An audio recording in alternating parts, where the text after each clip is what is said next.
Baiklah, sebelumnya Assalamualaikum warahmatullahi wabarakatuh. Perkenalkan, nama saya Miftahul Jannah dengan NPM 2201011057 dari Program Studi Pendidikan Agama Islam kelas E dengan nomor absen 15. Saya di sini akan menyampaikan beberapa materi terkait teori dan pendekatan dalam bimbingan konseling, yaitu teori client center dan teori behavioral. Baiklah, langsung saja kepada materi yang pertama, yaitu teori konseling client center. Teori client center atau yang dikenal juga dengan person centered therapy merupakan pendekatan dalam bimbingan konseling yang dikembangkan oleh Carl Rogers pada tahun 1940-an sampai 1950-an. Teori ini berfokus pada individu atau klien sebagai pusat dari proses terapi, dengan keyakinan bahwa setiap individu memiliki potensi untuk mengembangkan dirinya dan menemukan solusi atas masalahnya sendiri jika berada dalam lingkungan yang mendukung. Jadi pada pendekatan client center ini, klien dituntut untuk menemukan solusi dari permasalahannya sendiri atau mengembangkan potensi yang ada pada dirinya sendiri. Sedangkan sebagai konselor hanya berperan sebagai pendengar dari apa yang dikeluh kesahkan oleh klien. Materi yang selanjutnya yaitu prinsip-prinsip teori client center. Di sini ada beberapa prinsip-prinsip dalam teori client center. Di antaranya yaitu yang pertama, penerimaan tanpa syarat. Di sini maksudnya yaitu konselor harus menerima klien apa adanya tanpa memberikan penghakiman atau penilaian negatif terhadap permasalahan yang dihadapi oleh klien. Yang kedua yaitu empati. Di sini berarti bahwa konselor harus berusaha memahami perspektif, perasaan, dan pengalaman yang dialami oleh klien. Yang ketiga yaitu kesejajaran. Kesejajaran di sini yaitu konselor harus autentik dan tulus dalam hubungan konseling, tidak boleh bersikap pura-pura atau manipulatif. Yang keempat yaitu aktualisasi diri. Teori ini percaya bahwa setiap individu memiliki potensi untuk berkembang. Konselor membantu klien untuk menyadari potensi yang ada dalam diri klien ini. Terus yang terakhir yaitu pendekatan tidak langsung. Konselor tidak memberikan saran atau solusi secara langsung kepada klien, akan tetapi mendengarkan dan memfasilitasi proses berpikir dari klien hingga menemukan solusinya sendiri. Materi yang selanjutnya yaitu kelebihan dari teori client center. Di sini ada beberapa kelebihan dari teori client center, diantaranya yaitu yang pertama, berfokus pada klien. Klien sebagai pusat dari proses terapi sehingga memberikan ruang untuk mengekspresikan perasaan yang ia rasakan kepada konselor. Kemudian yang kedua yaitu meningkatkan kemandirian dan tanggung jawab klien dalam menyelesaikan masalahnya.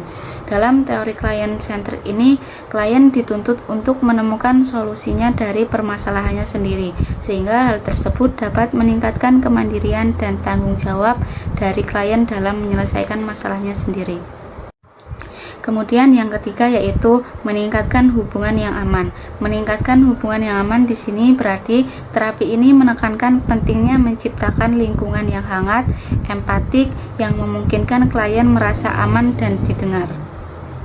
Yang selanjutnya yaitu kekurangan dari teori client center.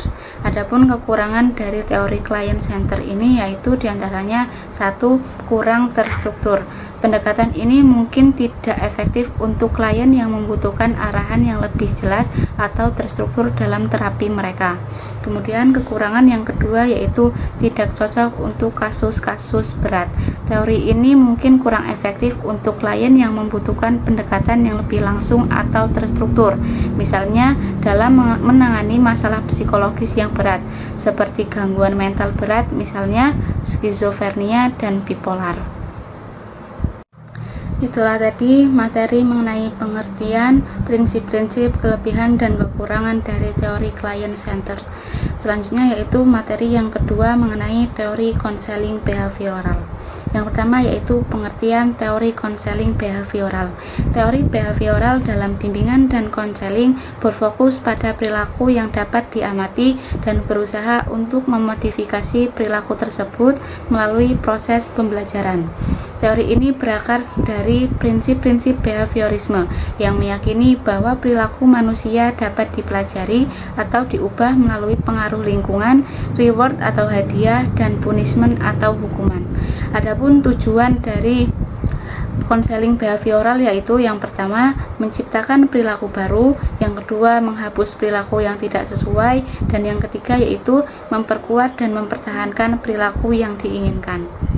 Baiklah, yang selanjutnya yaitu prinsip-prinsip dalam teori behavioral. Di sini ada beberapa prinsip-prinsip dalam teori behavioral, diantaranya yaitu yang pertama, perilaku adalah hasil pembelajaran. Semua perilaku baik yang adaptif maupun maladaptif dipelajari melalui pengalaman. Oleh karena itu, perilaku yang tidak diinginkan dapat diubah dengan mempelajari perilaku baru. Kemudian yang kedua yaitu pembentukan atau shaping. Untuk membantu seseorang mencapai perilaku yang diinginkan, konselor dapat memberikan penguatan secara bertahap untuk mendekati perilaku tersebut, membentuk perilaku melalui langkah-langkah kecil. Yang ketiga yaitu modeling. Klien dapat belajar melalui observasi terhadap perilaku orang lain atau mengamati perilaku orang lain atau menjadikan orang lain sebagai role model. Terapis dapat menunjukkan perilaku yang diinginkan agar klien dapat menirunya. Kemudian prinsip yang terakhir yaitu pengondisian operan, yaitu berarti bahwa menggunakan prinsip reward dan punishment untuk memodifikasi perilaku. Reward digunakan untuk memperkuat perilaku yang diinginkan, sedangkan punishment atau hukuman digunakan untuk mengurangi atau menghilangkan perilaku yang tidak diinginkan. Materi yang selanjutnya yaitu mengenai kelebihan dari teori atau pendekatan konseling behavioral. Adapun beberapa kelebihan dari teori konseling behavioral atau pendekatan konseling behavioral ini yaitu yang pertama, teori behavioral lebih gampang diaplikasikan karena lebih terperinci dan terstruktur.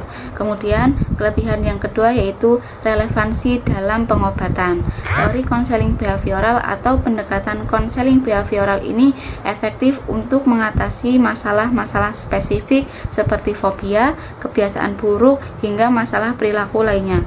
Kemudian kelebihan yang ketiga yaitu pendekatan praktis. Intervensi atau penerapan dari teori konseling behavioral atau pendekatan konseling behavioral ini bersifat langsung dan praktis, sehingga seringkali menghasilkan perubahan yang cepat. Kemudian kelebihan yang selanjutnya yaitu penggunaan teknik yang beragam. Dalam teori konseling behavioral atau pendekatan konseling behavioral ini terdapat banyak teknik yang dapat digunakan. Salah satunya yaitu teknik modeling yang sebelumnya saya sudah jelaskan.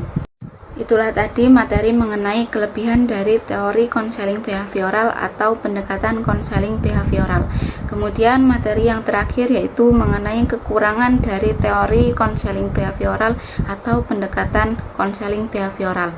Adapun beberapa kekurangan dari teori konseling behavioral dan pendekatan konseling behavioral ini diantaranya yaitu yang pertama, pengabaian proses internal. Maksudnya yaitu teori ini lebih berfokus pada perilaku yang dapat diamati, seringkali mengabaikan proses internal seperti emosi dan pikiran yang mempengaruhi perilaku yang dialami oleh klien. Kemudian kekurangan yang kedua yaitu ketergantungan pada teknik. Mungkin beberapa klien merasa frustasi jika teknik tidak membawa perubahan sesuai apa yang diharapkan oleh klien untuk mengubah perilaku yang sebelumnya dialami oleh klien. Baiklah, mungkin itu materi yang bisa saya sampaikan mengenai teori dan pendekatan dalam bimbingan konseling, yaitu teori konseling client center dan teori konseling behavioral. Kurang lebihnya saya mohon maaf, saya akhiri. Wassalamualaikum warahmatullahi wabarakatuh.